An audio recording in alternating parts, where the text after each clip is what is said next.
Hello and welcome. Hi, Ori. You want to come up here? I'm trying to record, puppy. Hello and welcome to another episode of Technical Tea. Thank you so much for joining me today. I am excited to dive into the selection that we have here today. Or you need to sit down. Lay down, pup. Lay down. Hello and welcome to another episode of Technical Tea. Thank you so much for joining me today. Dang it, Ori. Hello and welcome to another episode of Technical Tea. I'm very excited to dive into what we have here today. It's just not going well. Okay. Hello and welcome to another episode of Technical Tea. Thank you so much for joining me today. I'm really excited to dive into the teas that we have here. So, quick forward, I guess. My big plan, my secret mission for this channel was I was going to sign up for a monthly tea subscription service called TeaRunners and review the teas that they sent me. I would review them blind and try to guess the kinds of tea and the notes and the details just from the taste alone, both to sort of quiz myself and to add like a fun gimmick to the show, make it a little bit more engaging. So I did that. It was really fun. I enjoyed it, but the footage was ruined. So I'm going to play some of that old footage over a voiceover of me reviewing the new teas that I have. So the first of the teas that I explored was the sweet potato Zheng, Shan, Zhong. It was a delicious black tea with sort of notes of yam, somewhat of a cooked, earthy flavor. I really enjoyed this tea just because it has such a unique flavor profile. I've never had anything that tasted so much like sweet potato and yam. It was crazy. Very, very strong notes. I enjoyed that a lot. I think in my review, my initial review, I mislabeled it as like a burnt cereal, but I was close, I think. I think I picked up on some of the notes, but I missed the landing there with that one. But with the Half Moon Green Pearls Oolong, I really nailed it. I was able to tell that it wasn't a green tea, it was not a black tea, it was definitely an oolong, which is in between. Not only that, but I was able to taste the freshness of a green tea and could identify that this is definitely more on the green tea side of things than on the dark tea. It also has a little bit of floral notes to it. It was very, very sharp. Not bitter, but sharp. Delicious flavor. I really liked that tea. It was super, super delicious. So far, TeaRunners has impressed me a lot with the first two. I have the other two here. I have not looked at them. I've been very careful. And I've already filled my gaiwan from a previous take because this is a very professional show that we have here. But you can see with this mysterious tea, we've got full leaves. We've got some golden bits mixed in with the dark tea color. I'm always really excited to see full leaves in my tea because it means that this has been well preserved, it's been well made, and it has a good quality to it. My dog, he's going to ruin this, I know it. But we're going to roll with the punches and see if I can get this recorded tonight. Maybe if I ignore her, she will calm down. All right.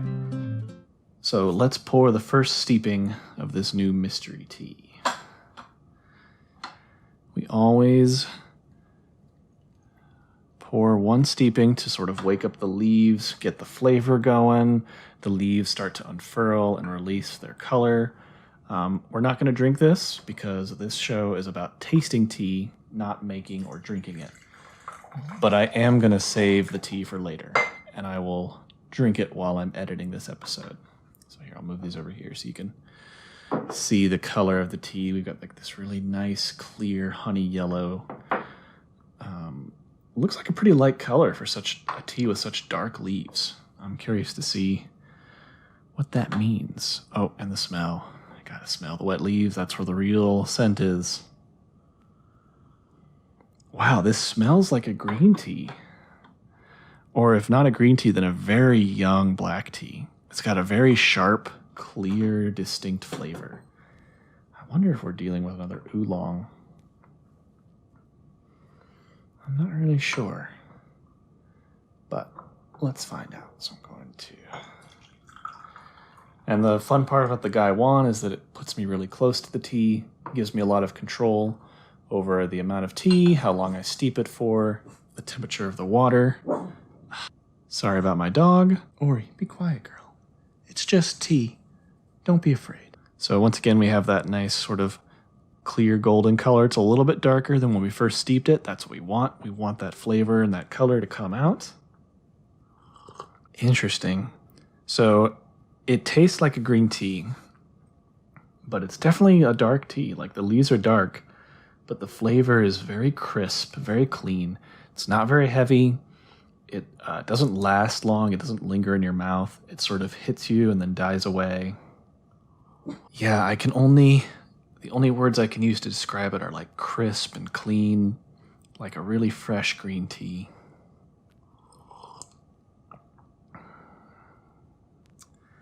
I wonder if I didn't let it steep for long enough. Let's try it again. Let's let this steep for longer, see if we can pick out more of the flavor, because this tea is eluding me. And I want to know its secrets.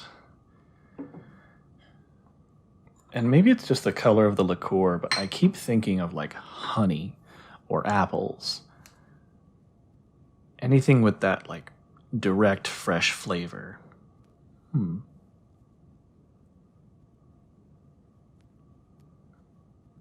We're going to let that steep for a little bit longer. All right, let's try that. That's a nice long steeping. If it's not in this infusion, I don't know where it will be.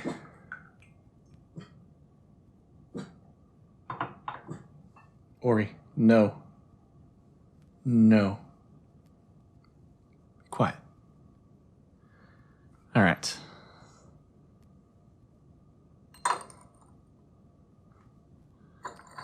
Little center. There we go. All right, let's try this.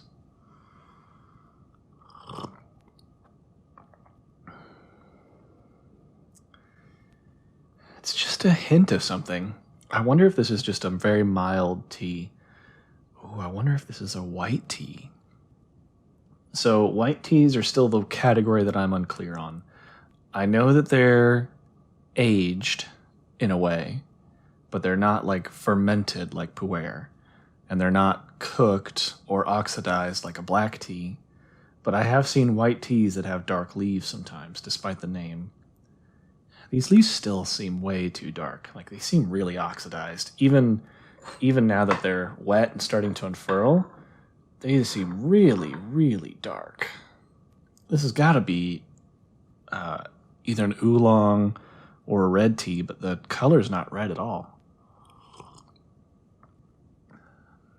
I'm baffled. I don't really know. Just the only notes I can pick up is the honey, apple, crisp, clean flavor. There's nothing that lingers.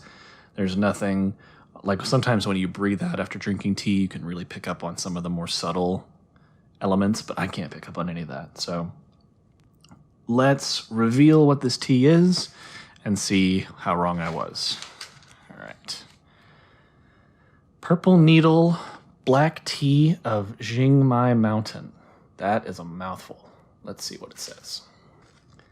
Carefully hand-picked and painstakingly processed, this beauty brews to a bright and citrusy cup with heady floral notes, the punch of tart grapefruit in its finish.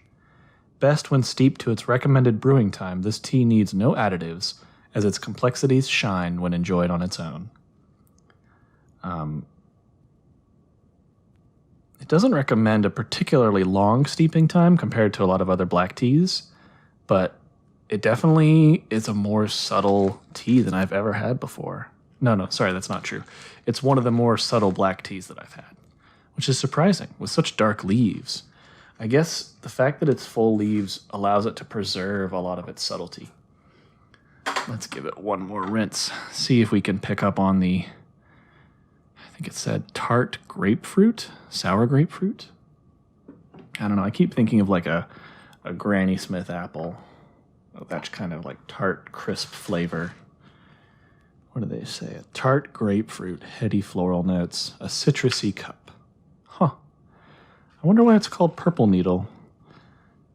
The leaves don't seem particularly purple, but maybe I just can't pick that up. Interesting. All right. Let's give it another try.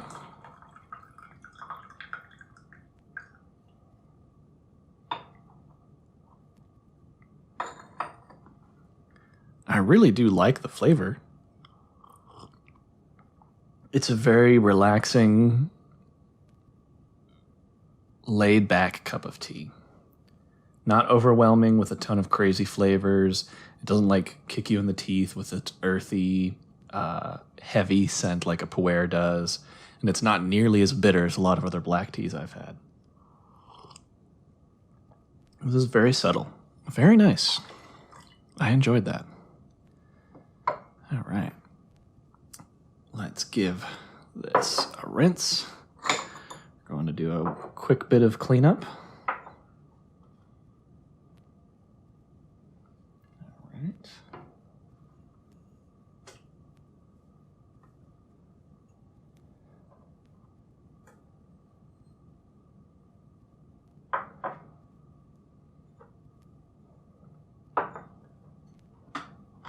Let's rinse off the gaiwan here. Try to see if I can avoid burning myself, even though it's happened many times over the course of this show. Because there's only so much hot water you can withstand before you eventually make a mistake. And we'll give this guy a quick rinse. All right.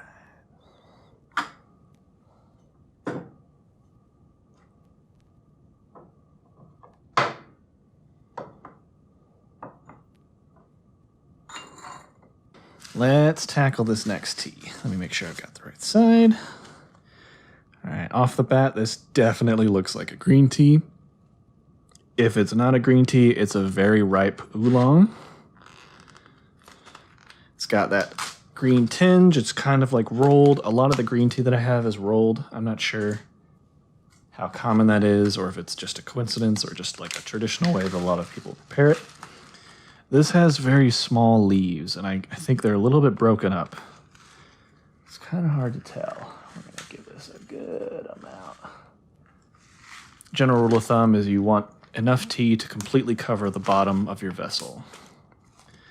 And my gaiwan is rather small, so let's take a look at that. Yeah, there we go. All right, so we're going to give it a rinse to bring out that flavor.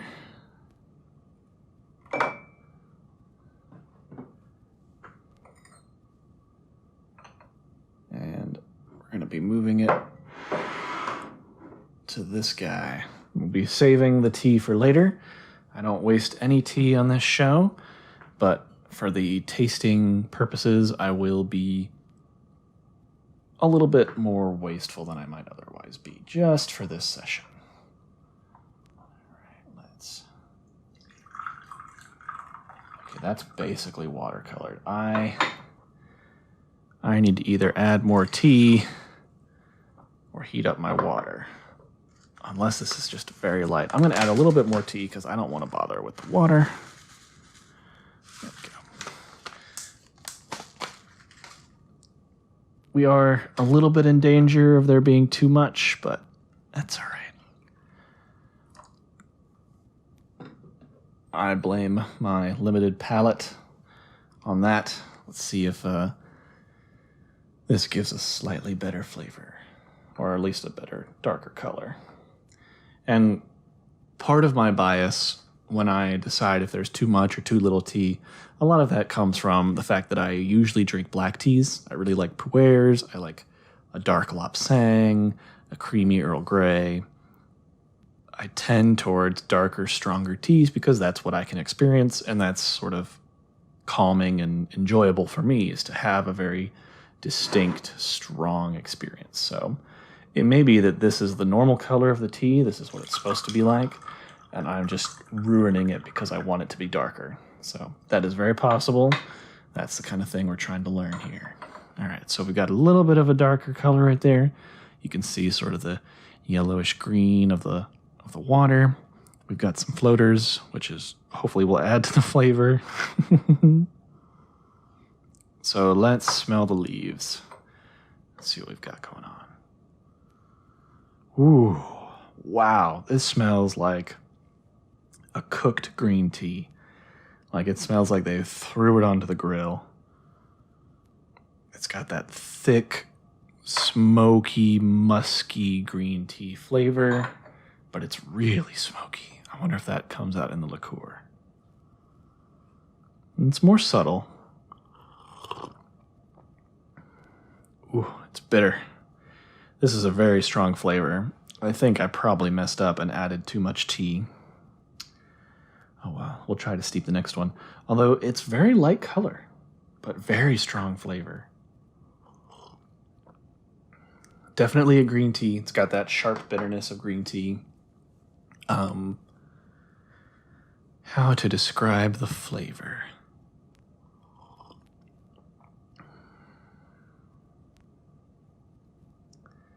I'm not sure. It just tastes like a very strong, very bitter green tea. I'm going to try to steep this one a little bit slower. See if I can kind of pick out the notes.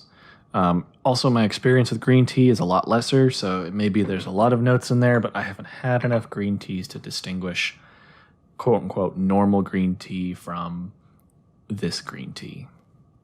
So I'm a little nervous about this one, but we are going to press forward and see what we can glean in spite of my lack of an experience. All right, so we're going to steep this guy a little bit less.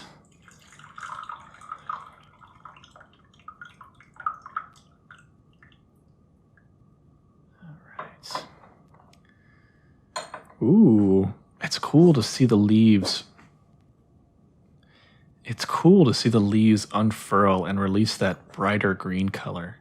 That's really pretty. I like that color. So we didn't steep it for nearly as long, but that bitterness is still there. That thick, heavy, musty bitterness. This is really dumb to say, but it almost feels like a green tea that has been aged and cooked and like made that inherent green tea bitterness even stronger and sharper.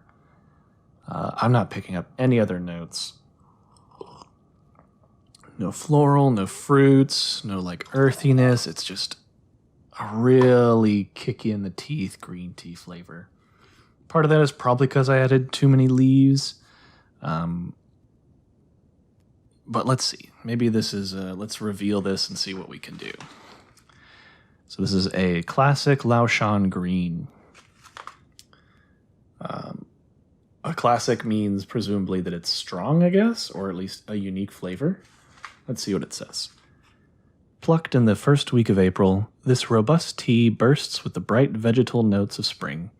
It steeps to a thick liqueur with notes of green grass and toasted nuts, easing to an ever so slightly sweet finish. Classic Laoshan green may be stronger than most green teas you're used to, but its overall smoothness and elegance makes it a real crowd pleaser. From April 2020. Yeah, it's definitely strong. Wow, that's an understatement. I think I added too much tea because I saw the light color and I panicked and thought I didn't have enough in there, but now I've got way too much. So we're going to try a rapid steeping, but if you are going to try this tea at home, I recommend you go a little lighter on it, let it steep a little longer. Try to see if you can avoid that sheer bitterness that I've created here. We're going to do this real quick. Maybe too quick, but this tea is beyond my skill. I'm afraid I've corrupted this cup, and hopefully we can redeem this tasting with a final quick brew. Oh, much better. Yeah, so I brewed it too long with too much tea, and it had this really like sharp, bitter, almost sort of that gross coffee aftertaste flavor, which is not what you want at all. That's almost always a sign you've added too much tea or the water's too hot or something. Now that I've steeped it quicker, essentially I've given it less time to release its flavor. This is probably much closer to how it's supposed to taste. Still has that strong green flavor, but it doesn't have any of that sharp bitterness. It's more of a subtle, easy, earthy, grassy flavor to it. This is really nice. I really like this tea. I think it's definitely a lot stronger than most of the greens I've had, and I am curious to experiment with even less amount of tea, see if I can draw out more of the subtle flavors. But learn from my mistakes. Don't put so much green tea in there. Even if the liqueur is really light, green tea is still giving you that flavor that you need. So I will finish drinking these while I produce this episode, but I want to give another thanks to TeaRunners for just a really excellent product. I really am enjoying the idea of 4 mysterious teas a month. It's great for the show, and it's good for me to try different things. So just to review, we have the classic Laoshan green, which is very strong, really subtle flavor. I really liked it. The purple needle black tea of Jing Mountain. This was a very subtle black tea. I was kind of surprised by it. I did not expect it to be that subtle and that smooth. I'm used to a lot more bitterness in my tea. The Half Moon Green Pearls Oolong was also tasty. It was somewhere in between a black tea and a green tea. It had the freshness of a green tea with some of the tasty bitterness of a black tea. Excellent blend. Really, really, really, really enjoyable. And lastly, this is kind of the winner, I thought. Not because it's necessarily my favorite of the bunch. I think my favorite's probably going to be this black tea. Just because I like the idea of drinking black tea with a little bit more nuance to it. But this was the most unique that I had for sure. The sweet potato, Zheng, Shan, Zhong. I really enjoyed the novelty of this tea. I'm not sure how common this is. Maybe yam and cooked marshmallow is such a common flavor in a lot of teas, but for me, this was a new experience and I really enjoyed it. So thank you, TeaRunners, for sending me these awesome teas. I did pay for them. This is not sponsored, but I am enjoying it. I've signed up for a couple months of this, so in a couple weeks, I'll get my next batch of tea and we'll do some more reviews and see if we can solve the mystery of these new teas. Thank you again for joining me, and I hope you are able to turn this digital experience into a physical tea tasting in your own life, hopefully with some close friends. Enjoy the rest of your week.